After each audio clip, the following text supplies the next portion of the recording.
I think one of the things that I really loved about this episode when I first got to read the script is what it explores.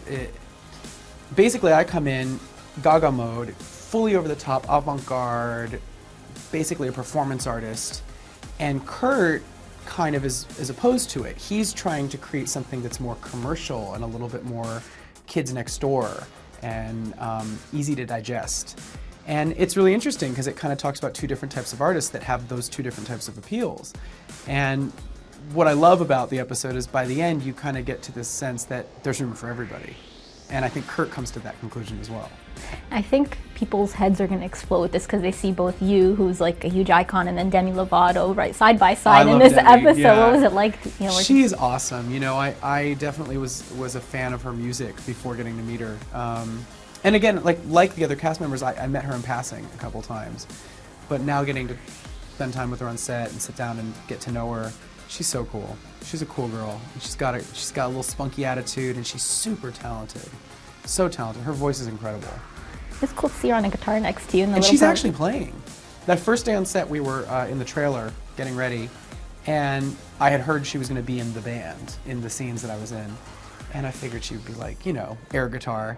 And she was backstage in this trailer learning the chords and playing. So I got a lot of respect for her. She's a musician. I think it's really cool with this episode that, for me at least, maybe you disagree, it's coming full circle for you because you auditioned for the show. Yeah. Maybe talk about that process, how you didn't get that, but you found your fame. I mean, it's so funny to me is that right before I auditioned for Idol, I heard about an audition for this new show called Glee, and it was this show about, you know, what it was about, you know, the kids in the Glee Club and everything, and I got the first script, the pilot script, and I was really excited. I read the script and I thought, oh, what a cool project, this is something I could do.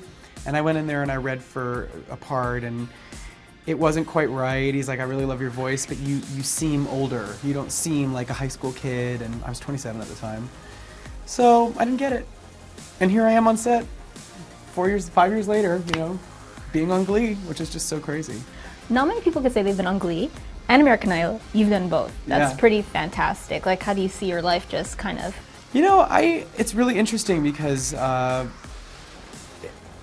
lucky. I feel lucky. And I feel like I've been given really cool opportunities, and I love a challenge, and I love taking the challenge and running with it. So things keep happening, and I keep running with it, and I feel good. Yeah. So we know, obviously, you're coming up tomorrow on the episode. Now, you're not in the next one, which was End of Twerking, which I was kind of sad about. I thought it would have been a fun episode for you to be in. If you want to see me twerk. I don't know if anybody needs to see me twerk. I don't even know if I've ever actually twerked.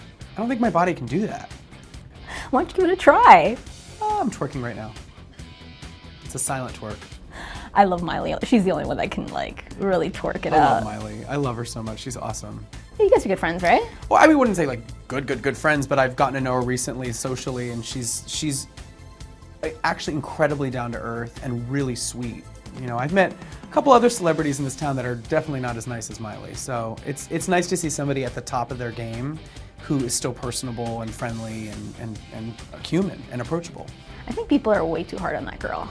Yeah, they have been kind of hard on her, but I think that she will prove them wrong in the end. It's just the beginning for her.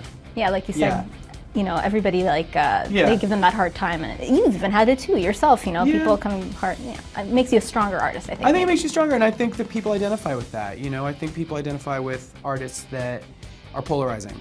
You know, it brings out stronger fans when you're a polarizing artist, and you can't please everybody. So, polarity's good. Wouldn't it be fun if you pleased everybody? No. Then you're not really creating art. I mean, art is a matter of opinion. It's subjective, and same thing with music. You can't always please everybody. You know, you got to do with what your heart is telling you to do. Create what your gut is telling you to create, and if someone likes it, awesome. If other people don't like it, oh well.